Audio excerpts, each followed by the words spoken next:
Hello, I'm Nicola McGrath, a family law solicitor at Andrew Isaacs Law Limited, and I'm going to give you 3 top tips today in relation to child maintenance.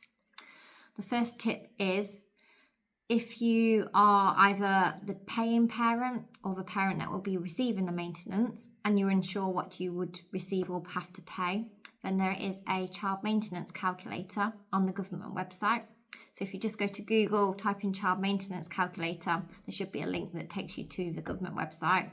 You would need to know the income of the paying parent and how many nights that they will be spending, the children will be spending with the paying parent. And that should be able to provide you with a calculation.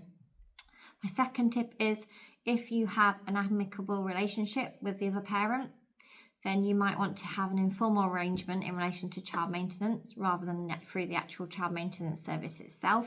This could keep the relationship with the other parent more amicable and less hostile.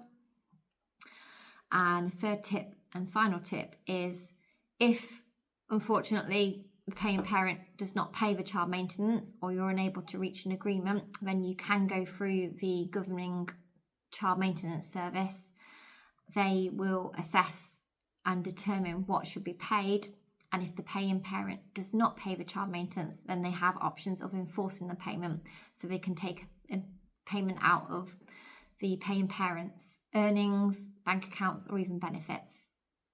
If you have any more queries in relation to child maintenance or any other family law queries, then do not hesitate to contact us at Andrew Isaacs Law Limited, because your family matters.